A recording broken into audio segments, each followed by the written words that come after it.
하나님께서 오늘 우리에게 주신 말씀은 갈라디아서 3장 15절부터 22절까지 있는 말씀입니다.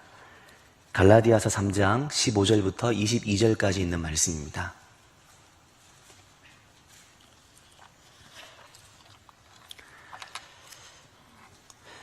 이는 하나님의 말씀입니다. 함께 받들어 읽겠습니다. 형제들아, 내가 사람의 예대로 말하노니 사람의 언약이라도 정한 후에는 아무도 폐하거나 더하거나 하지 못하느니라. 이 약속들은 아브라함과 그 자손에게 말씀하신 것인데 여럿을 가리켜 그 자손들이라 하지 아니하시고 오직 한 사람을 가리켜 내 자손이라 하셨으니 곧 그리스도라. 내가 이것을 말하노니 하나님께서 미리 정하신 언약을 430년 후에 생긴 율법이 폐기하지 못하고 그 약속을 헛되게 하지 못하리라. 만일 그 유업이 율법에서 난 것이면 약속에서 난 것이 아니니라. 그러나 하나님이 약속으로 말미암아 아브라함에게 주신 것이라. 그런즉 율법은 무엇이냐? 범법함으로 더하여진 것이라. 천사들을 통하여 한 중보자의 손으로 베푸신 것인데 약속하신 자손이 오시기까지 있을 것이라. 그 중보자는 한 편만 위한 자가 아니라 하나님은 한 분이시니라. 그러면 율법이 하나님의 약속들과 반대되는 것이냐? 결코 그럴 수 없느니라. 만일 능히 살게 하는 율법을 주셨더라면 의가 반드시 율법으로 말미암았으리라. 그러나 성경이 모든 것을 죄 아래에 가두었나니 이는 예수 그리스도를 믿음으로 말미암는 약속을 믿는 자들에게 주려 함이라. 아멘. 갈라디아서를 묵상하고 설교를 준비하면서 발견하게 된 것은 이것이 단순히 교리적인 논쟁을 하고 있는 것이 아니라는 것이었습니다. 믿음이냐 행위냐 또는 믿음이 먼저냐 선한 그리스도인의 율법적인 삶이 먼저냐 하는 식의 이런 논쟁을 하고자 하는 것이 아니라는 생각이 좀 들었습니다. 하나님의 말씀이 우리에게 논리적인 것만을 말씀하고 있지 않다 하는 것입니다. 그렇다면 하나님의 말씀이 우리에게 무엇을 말씀하고 싶어 하시는 것일까요? 이 부분에 대해서 묵상해 보았습니다. 생각해 보면 만일 율법이 나쁜 것이라면, 율법이 나쁜 것이고 그것이 불필요한 것이라면, 그리고 그 용도가 중도에 폐기될 수 있는 것이라고 한다면 애초에 하나님은 그 사랑하는 백성을 광야로 불러내셔서 그들에게 무슨 큰 선물이라도 주시는 듯이 무슨 생명의 길이라도 주시는 듯이 율법을 주지 않으셨을 것이라는 것입니다. 그런데 하나님께서는 광야 교회에서 이 길이 생명의 길이라고 말씀하시면서 율법을 그들에게 주셨습니다. 하나님의 백성들에게 율법이 삶의 진리이고 삶의 모든 것이고 그래서 반드시 이 율법의 말씀들을 너의 손에서 너의 마음에서 놓지 말아야 한다고 말씀하셨습니다. 이 말씀을 너희는 마음에 새기고 가슴에 새기고 살라고 하셨습니다. 너의 마음과 뜻을 다해서 이 말씀의 길을 따라가라고 말씀하셨습니다. 그것은 신명기에 매우 많이 나오는 것입니다. 이 말씀들을 지켜 행하면 여호와의 명령을 들으면 이것이 너희에게 복이 될 것이다. 이미 복과 저주의 길이 너희 앞에 있다. 이렇게 말씀하셨습니다. 그것은 율법이 나쁜 것이 아니라는 것을 말하는 것입니다. 율법이 다른 무엇과 비교될 수 있는 것이 아니라는 것입니다. 그 율법이 하나님의 백성들에게 너무나 중요한 것이기 때문에 율법을 주신 것입니다. 그 율법의 가치는 여전히 존속되고 있는 것입니다. 그러면 도대체 무엇이 문제일까요? 왜 갈라디아 교회는 어떻게 보면 좀 지루해 보이는 믿음과 율법에 대한 이런 논쟁적인 이야기를 계속해서 하고 있는 것일까요? 만일 누가 율법을 잘 지켜 살아간다고 하면 그것은 그저 교회의 선한 열매가 되는 것으로 충분하지 않을까요? 율법을 지켜 살기가 쉽지 않은데 그것을 지켜 살아가려고 하니 이게 얼마나 아름다운 신앙적인 행위입니까? 그런데 갈라디아 교회의 문제는 율법을 지켜서 살아가느냐 살아가지 않느냐 하는 그런 문제를 이미 넘어가고 있는 것이었다는 것을 오늘 본문을 통해서 함께 나누고자 합니다. 갈라디아서가 말씀하고 있는 믿음과 율법에 대한 이야기는 어느 것이 좋다, 어느 것이 나쁘다 하는 식의 이야기가 아니라는 것입니다. 우리가 주목해야 할 것은 왜 이렇게 갈라디아서가 믿음의 삶을 강하게 말씀하고 있느냐 하는 것입니다. 그 이유는 율법은 분명 하나님께서 우리에게 주신 삶의 길이고 방향임에 분명하지만 그 율법만으로 하나님의 사람들이 살 수 있었던 적은 한 번도 없었다는 것을, 이것을 분명하게 말씀하고 있는 것입니다. 사람이 율법만 가지고 살 수 없었다는 것을 말씀하는 것입니다.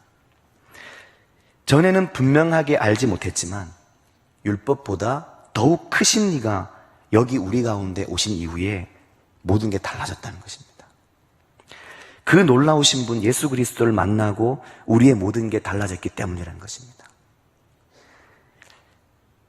우리 가운데 오신 하나님을 만나고서도 아직도 율법밖에 모르는 사람으로 살아가고자 하는 것에 대해서 말씀하시는 것입니다. 왜 그렇게 어리석느냐 하는 것입니다.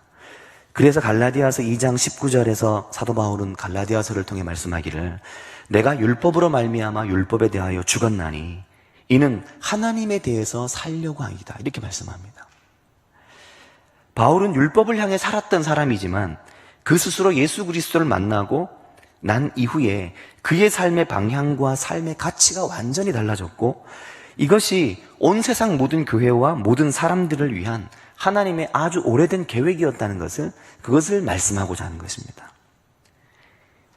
이 믿음의 삶은 예수님 때문에 갑자기 생긴 게 아니라 아브라함을 불러내실 때부터 하나님을 향한 그 성실하신, 그 신실하신 하나님을 향한 믿음의 삶은 그때부터 지금까지 쭉 있었다는 것을, 그것을 말씀하고 있는 것입니다. 우리는 오늘 본문을 대할 때 초대교회를 뒤흔든 것이 무엇이었는지를 생각해 보아야 됩니다. 그것이 믿음의 삶이 왜 그렇게 중요한지를 우리가 이해하는 데 도움을 줍니다. 왜 초대교회가 발생하였고 왜 초대교회가 그렇게 엄청난 속도로 부흥하게 되었는지, 그 이유가 무엇이었는지 알고 나면 이러한 율법과 믿음의 논쟁적인 말씀이 이해가 되는 것입니다. 초대교회를 흔든 것이 무엇입니까? 두말할 것 없이 초대교회를 뒤흔든 것은 하나님의 복음이었습니다. 유대의 한복판인 예루살렘에서부터 예루살렘을 흔들고 유대를 흔들면서 그 뿌리를 흔들고 기반을 흔들어 버린 것은 복음이었습니다. 하나님이 우리를 위해 하신 일, 하나님께서 우리를 위해 어디까지 양보하셨는지, 그것을 사람들이 알게 되고 발견하게 된 것입니다.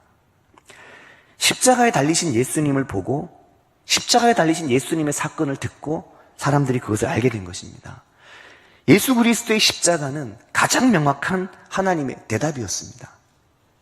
내가 너희를 향해 얼마나 신실한지, 내가 너희를 얼마나 사랑하는지, 그것에 대한 대답이었습니다. 우리의 죄를 대신해 죽으신 하나님의 아들 예수, 그 하나님의 사랑의 현장에서부터 초대교회가 시작된 것입니다. 하나님 우리를 너무너무 사랑하시는 그 하나님을 예수 그리스도의 십자가를 통해 만나게 되면서 우리에게 율법을 주셨지만 율법만으로 살지 못하는 우리에게 하나님을 향한 믿음의 삶을 주시고 끊임없이 하나님을 믿으면서 아브라함으로부터 지금까지 살아온 수많은 사람들을, 그 기억을 회복시키는 것입니다. 그 현장은 하나님께서 인류의 죄를 책임지기로 하신 현장이었습니다. 매우 아이러니한 것은 하나님은 인류의 죄를 책임지기로 하셨지만 인류의 죄의 문제가 드러나게 하시기 위해서 율법을 주셨었습니다. 그 율법을 주시고 이 율법대로 살아가라 말씀하셨지만 하나님께서는 그 율법대로 충분히 살지 못하는 우리의 모든 죄의 문제를 그리스도의 십자가에서 해결하신 것입니다. 그러니까 그 이전과는 너무나 많은 것들이 달라져 버린 것입니다. 율법을 대신해 자기 아들을 내어주신 하나님의 말할 수 없는 사랑에서 초대교회의 사도행전의 역사가 시작된 것입니다. 그리고 갈라디아서는 그 사도행전의 초대교회 역사 속에서 아주 분명하게 복음이 무엇인지를 설명하고 왜 믿음의 삶을 살아야 되는지를 말하고 있는 중요한 서신인 것입니다.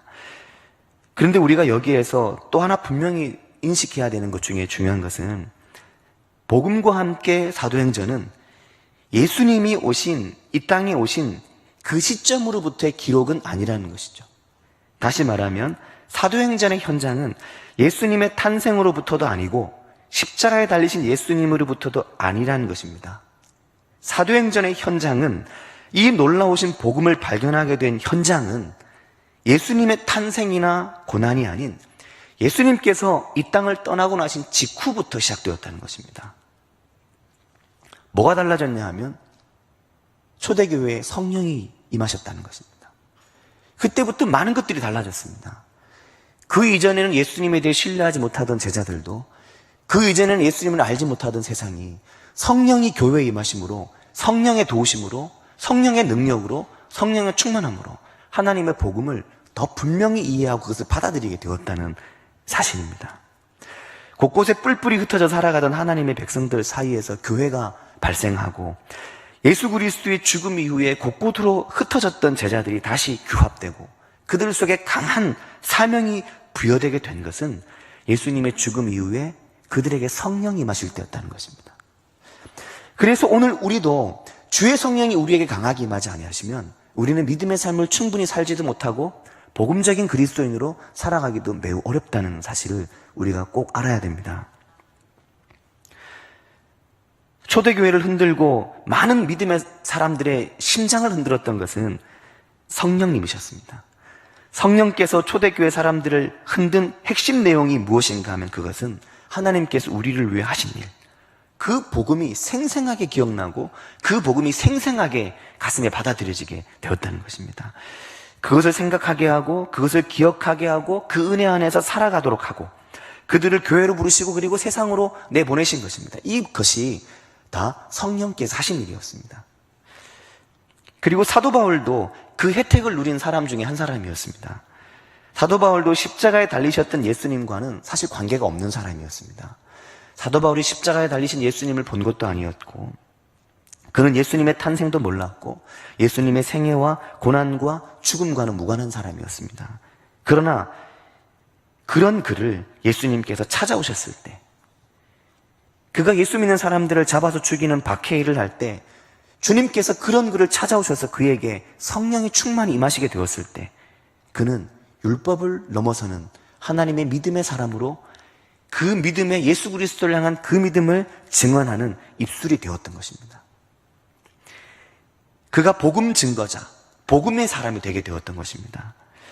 오늘 우리도 마찬가지입니다. 우리 중에 여기 그리스도의 진품 십자가를 본 사람은 아무도 없습니다. 다 가품이잖아요. 2000년 전 골고다 언덕의 십자가, 그 십자가의 예수 그리스도, 그 십자가에서 피 흘리시는 예수님을 본 사람은 여기 아무도 없습니다.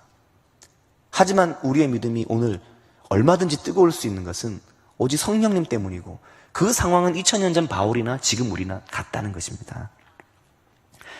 우리는 그리스도의 십자가가 세워졌던 예루살렘으로부터 너무나 멀리 떨어진 이 한반도 땅에 살고 있지만 그 십자가의 그리스도의 사랑이 우리의 가슴을 뜨겁게 하지 않습니까? 그 하나님의 사랑이 이렇게 멀리 떨어져 있는 우리의 가슴을 뜨겁게 하지 않습니까? 세상에 바쁘고 세상에 분주한 우리들의 가슴을 죄 짓고 죄 짓는 일을 계획하는 일에 더 바쁜 우리들임에도 불구하고 율법에 적혀있는 것들을 지켜보려고 하긴 하지만 그 말씀들을 지키고 살아가지 못하는 우리들임에도 불구하고, 그런데도 그 율법이 우리를 어떻게 하지 못하고 그 율법보다 더욱 크신 하나님의 사랑으로 오늘 우리가 살고 있지 않습니까? 그 은혜를 누가 주셨습니까? 그 은혜와 그 은혜의 능력과 그 기쁨을 누가 주셨습니까? 성령님께서 우리 안에 부어로 넣어주셨습니다. 성령께서 우리 마음을 그 은혜로 가득 채우시고 이 놀라우신 복음을 받아들이게 하시고 어느 날 갑자기 그리스도의 십자가가 내게 믿어지고 받아들여지게 되는 이 은혜가 우리에게 온 것입니다. 성령께서 우리의 마음을 은혜로 가득 채워버리시고 모든 율법적인 책임감과 의무와 죄책감을 우리의 마음으로부터 완전히 밀어내버리지 않으셨습니까? 오늘 본문의 갈라디아서 3장 15절에서 22절의 말씀이 말씀하고자 하는 것은 하나님께서 아브라함을 통해 미리 하신 믿음에 대한 약속을 430년 후에 온 율법이 어떻게 할 수 없다는 것을 말씀하시는 것입니다. 이 말씀은 아브라함에게 주신 그 믿음의 삶에 대한 약속은 여전히 오늘 우리에게도 유효하다는 것을 말씀하는 것입니다. 15절에 말씀하기를 형제들아 내가 사람의 예대로 말하노니 사람의 언약이라도 정한 후에는 아무도 피하거나 더하거나 하지 못하느니라. 그리고 16절에는 이 약속들은 아브라함과 그 자손에게 말씀하신 것인데 여럿을 가리켜 그 자손들이라고 하지 아니하시고 오직 한 사람을 가리켜 내 자손이라 하셨으니 곧 그리스도라. 그리고 17절은 하나님께서 미리 정하신 언약을 430년 후에 생긴 율법이 폐기하지 못하고 그 약속을 헛되게 하지 못하리라. 아멘. 이렇게 말씀하는데 그 헛되게 하지 못하는 그 약속이 어떤 약속입니까? 너의 믿음 때문에 내가 너를 믿음의 조상이 되게 한다는 약속이었습니다. 너는 너의 믿음 때문에 살 수 있을 것이라는 약속이었습니다. 그 약속이 시대를 초월해서 지금도 계속되고 있는 것이죠. 그리고 그 선하신 하나님의 너희가 믿음 때문에 살리라는 그 약속의 정점에 있는 최고의 믿음이 예수 그리스도 십자가에 예수 그리스도를 믿음으로 구원을 얻는 그 믿음의 은혜였고 능력이었습니다. 그 맛을 이미 아브라함 때부터 꾸준히 보아온 너희들인데 그 율법에 빠져서 율법 때문에 그리스도의 십자가를 보지 못하는 어리석은 갈라디아 교회에 과거로 회개하려고 하는 것에 대해서 사도 바울은 갈라디아서를 통해 말씀하고 있는 것입니다. 사랑하는 성도 여러분, 이 말씀을 준비하면서 우리가 참 잘 잊고 산다는 생각을 했습니다. 그것은 하나님의 자비로우심과 하나님의 끝없는 용서와 사랑이 항상 그 율법을 따라다녔다는 것을 우리가 잊고 사는 것입니다. 잘 생각해보면 하나님께서 우리에게 율법만 주신 적은 한 번도 없습니다. 하나님은 언제나 율법을 주셨지만 율법과 함께 하나님은 언제나 우리에게 사랑을 함께 주셨습니다. 항상 용서를 주시고 항상 용납을 주시고 항상 기회를 주시고 또 기회를 주셨습니다. 그리고 다시 받아주시고 그것이 하나님이셨습니다. 율법과 함께 용서를 주셨고 율법도 주셨지만 넘어지고 주저앉고 절망하고 길을 찾지 못할 때는 길을 찾아주시고 길을 열어주셨습니다. 이걸 우리가 자꾸 잊어버리는 것입니다. 하나님은 율법의 하나님, 이렇게 하나님 볼 수가 없는 것입니다. 하나님은 율법의 하나님이시기 이전에 우리를 끝없이 용납하시고 받아주시는 용서와 사랑의 하나님이셨습니다. 구약시대는 율법의 하나님이시고 신약시대는 예수님을 통해 믿음을 주신 하나님이시다. 이것은 잘못된 구분입니다. 하나님은 예나 지금이나 언제나 하나님은 사랑이십니다. 하나님의 사랑이 아브라함을 불러내실 때로부터 그 이전에 세상을 창조하실 때로부터 하나님의 사랑이 언제나 우리와 함께 하셨습니다. 지금도 함께 하시고 계신 것입니다. 그리고 그 하나님을 향한 믿음으로 살 수 있었던 사람들이 얼마나 많았는지 모릅니다. 이것을 우리가 하나님의 말씀에서 볼 수 있는 은혜가 있으시길 축복합니다. 성경을 펼칠 때 성경 속에 율법을 주신 하나님과 함께 사랑을 주시고 용납하시고 받아주시는 그 하나님, 길을 잃고 길을 찾지 못할 때 길을 찾아주시는 하나님, 그 하나님 보실 수 있는 은혜가 있으시길 축복합니다. 절대절명의 순간에 길을 여시고 삶을 이끄시는 하나님, 인생의 복된 길을 율법을 통해 주셨지만 그 복된 길을 찾지 못하는 연약한 인간들을 위해 길을 여시고 생명의 빛을 비추어주신 하나님, 그 하나님을 보시는 은혜가 있으시길 바랍니다. 하나님께서는 언약의 조상임에도 불구하고 아이를 낳지 못하고 있는 사라의 태를 하나님이 여셨습니다. 그 태를 하나님이 열어주신 것이죠. 민족을 이끌고 나아갈 위대한 지도자 모세였지만 죽음의 위기에 직면한 그 모세를 건져내고 그 모세를 바로의 궁전에서 자라게 하신 분은 하나님이셨습니다. 죄로 인해 처참하게 폐허가 된 예루살렘을 회복시키기 위해 이방 나라의 왕의 마음을 움직이신 분은 하나님이셨습니다. 하나님은 율법만 주신 분이 아니셨습니다. 하나님의 사랑이 없었다면 우리가 살 수 없었다는 것을 성경을 보면 너무나 많이 알 수 있는 것입니다. 그리고 그 하나님이 지금 우리의 하나님이시고 그 하나님이 우리의 죄의 문제를 일순간에 끝내시기 위해서 자신의 아들이신 예수 그리스도를 십자가에 내어주신 것입니다. 그런데 그 십자가를 보지 못하고 그 하나님을 믿지 못하고 있으니 사도 바울은 이 바울 서신 갈라디아서를 통해 갈라디아 교회에게 외치고 있는 것입니다. 그 사랑이 먼저이었기 때문에 우리가 하나님의 신실하심을 믿게 된 것입니다. 우리가 신실해서 하나님이 신실하신 게 아니라 하나님이 신실하시고 변함없이 신실하시고 끊임없이 신실하시기 때문에 우리가 하나님을 향해 신실할 수 있는 삶을 배우는 것입니다. 그래서 의인은 오직 믿음으로, 의인은 오직 하나님의 성실하심으로 살게 된다, 이렇게 고백하는 것입니다. 오늘 본문의 갈라디아서 3장 18절이 이렇게 말씀합니다. 만일 그 유업이 율법에서 난 것이면 약속에서 난 것이 아니니라. 그러나 하나님이 약속으로 말미암아 아브라함에게 주신 것이다. 이렇게 말씀합니다. 그 유업이 율법에서 나온 게 아니라 하나님께서 아브라함을 통해 이미 그에게 주신 약속이었다고 말씀하시는 것입니다. 하나님께서 약속으로 말미암아 하나님께서 하신 그 약속 때문에 그 유업을 아브라함에게 주셨다는 것이고, 그 유업을 아브라함이 찾은 것이 아니라 아브라함이 받은 것이었다고 말씀하고 있습니다. 오늘 우리의 유업은 무엇입니까? 오늘 우리에게 주어진 지상 최대의 과제와 지상 최대의 명령이 무엇입니까? 그것은 이 땅 끝까지 나아가 주의 복음을 증거하고 주의 복음을 외치는 주의 복음의 증거자가 되는 것입니다. 주의 복음을 증언하는 입술이 되는 것입니다. 그것이 되려면 그 은혜와 그 믿음의 능력 안에 있어야 되는 것입니다.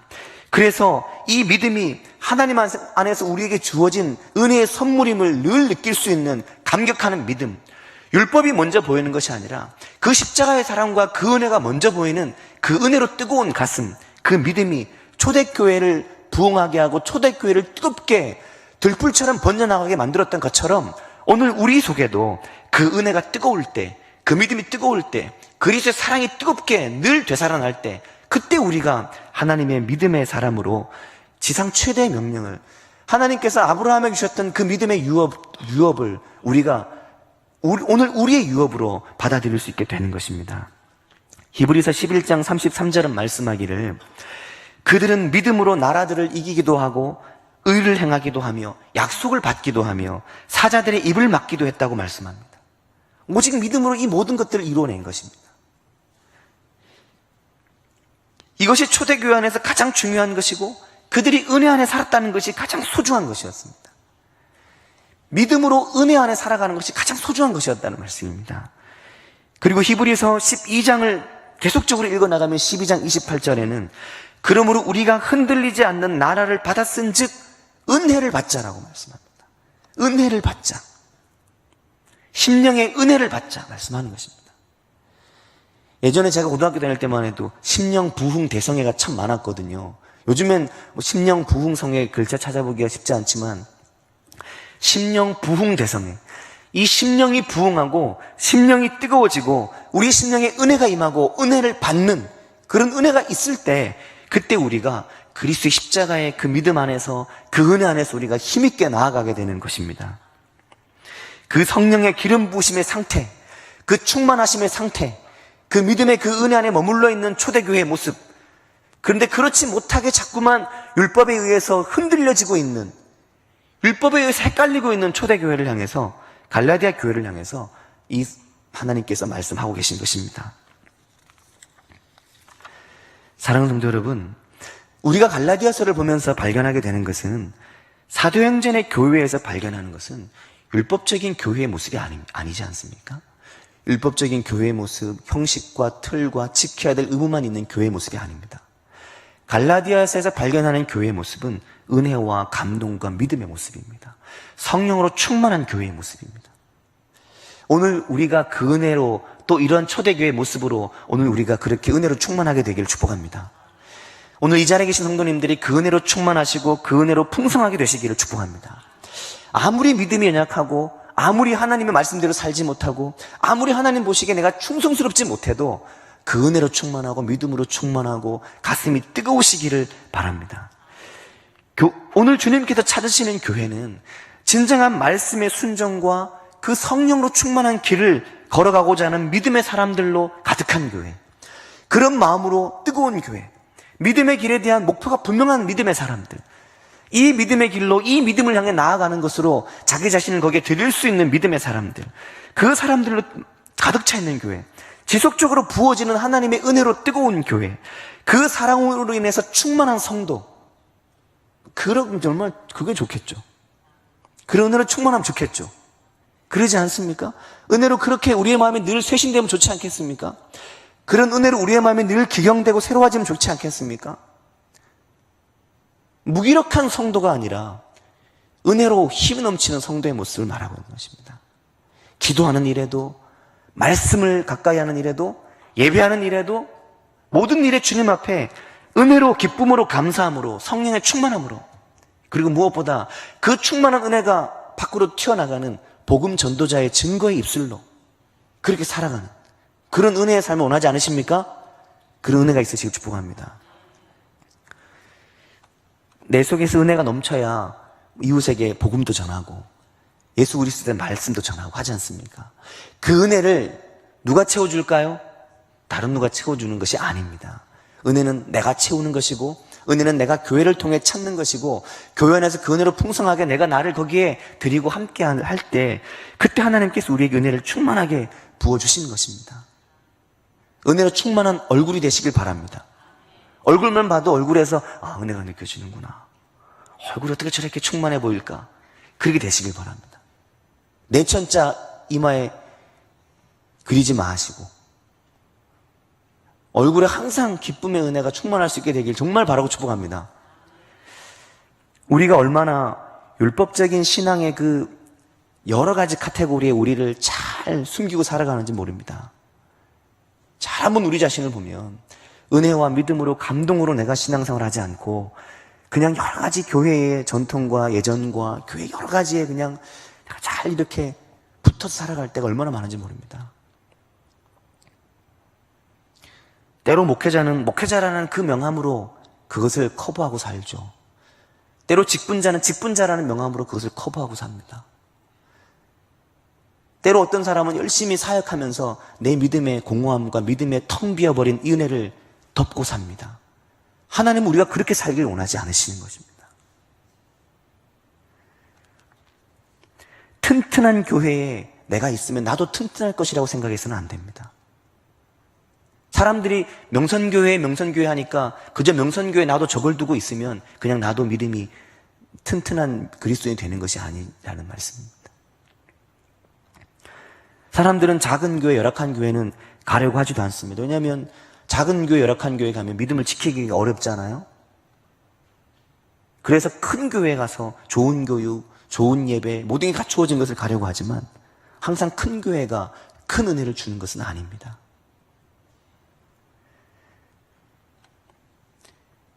어떻게든 내 신앙을 지키고 싶고 내 은혜를 유지하고 싶은 마음도 하나님께서 모두 하실 겁니다. 더 뜨겁고 싶고 더 간절하고 싶고 더 은혜로 넘치고 싶고 더 충만하고 싶은 마음도 주님께서 하실 것입니다. 그 은혜를 위해서 더 기도하시고 더 나아가시게 되길 축복합니다. 디모데후서 3장 5절에 이렇게 말씀합니다. 경건의 모양은 있지만 경건의 능력은 부인하는 이 같은 자들에게서 너는 돌아서라.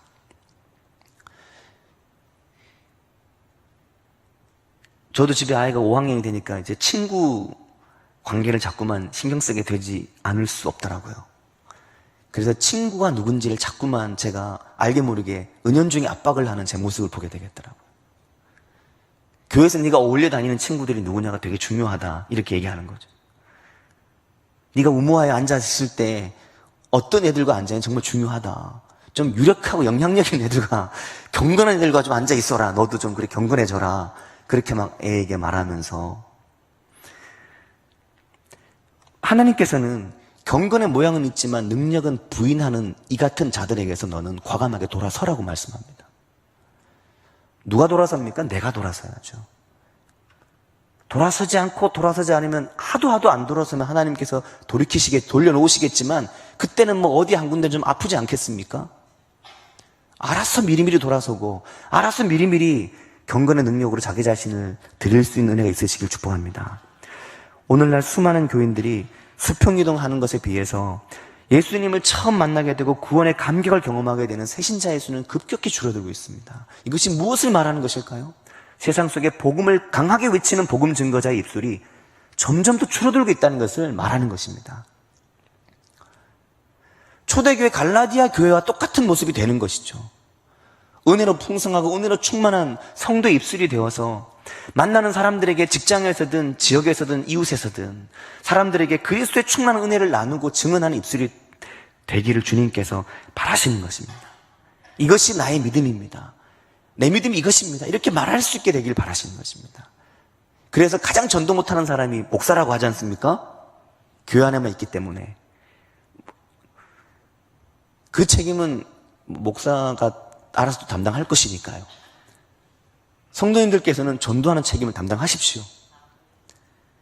이웃에서 만나는 사람들 속에서 복음을 증거하고 복음을 말할 수 있는 그런 복된 입술이 되고 복된 은혜 있는 가슴이 되고 그런 믿음이 되시길 축복합니다.